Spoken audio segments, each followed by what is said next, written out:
interviewing Lurrie Bell, and yeah. Did Kerry introduce you to Maxwell Street? Yeah, he did. Yeah. What are your first memories of Maxwell Street?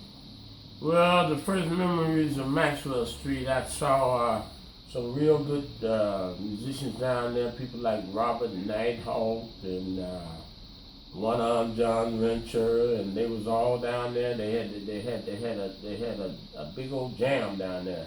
The first time I went down there, I saw those guys, and those guys really inspired me and motivated me to pick up the guitar and play the blues. And so that's how you started?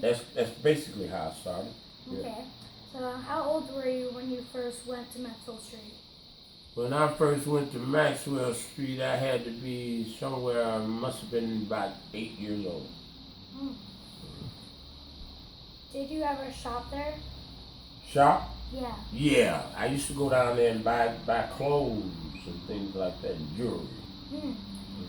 Would you work with the merchants, or would you just get up and play?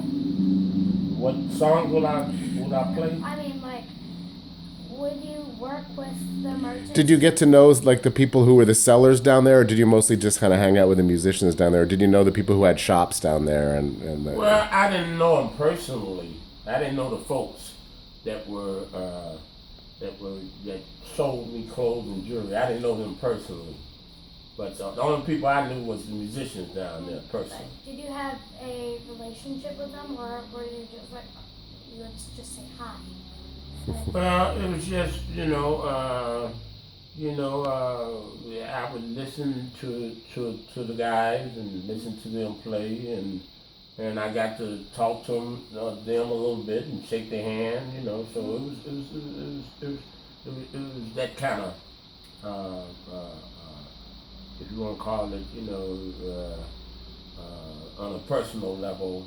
Casual, kind of a casual relationship down there. Yeah, I didn't know too much about those guys. I just knew. You knew them. Yeah, I knew them of what they did with their music down there. Yeah, like if you told them, if they told you your name, you would remember their name. Right? Yeah. Mhm.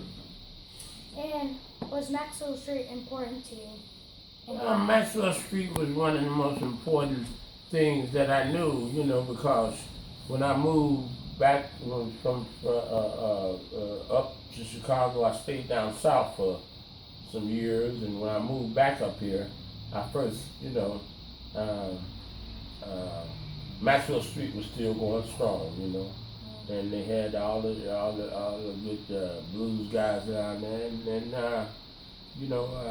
was that the 1980s or was that 70s? That was shut like in the 70s. 70s, right? I just went to Maxwell Street Market like 2 weekends ago, and they were selling a lot of Mexican food there. Like, my mom got tacos, and I got quesadilla and horchata.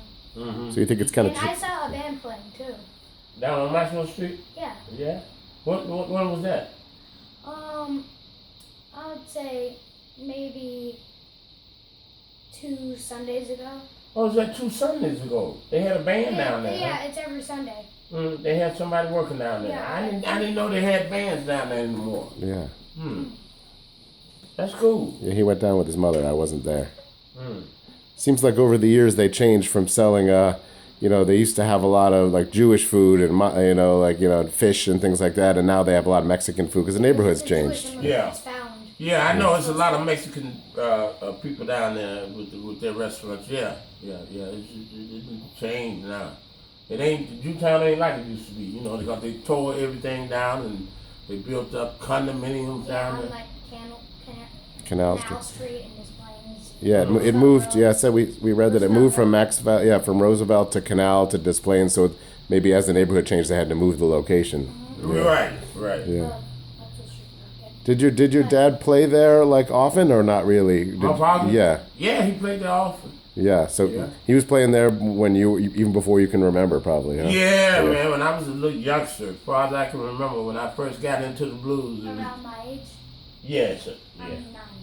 You 9 years old? Yeah. Yeah. It must have been somewhere around there. Half my age. Mm-hmm. All right. Are you signing off, Roman, or any other questions? I think that's it. Okay. Nice.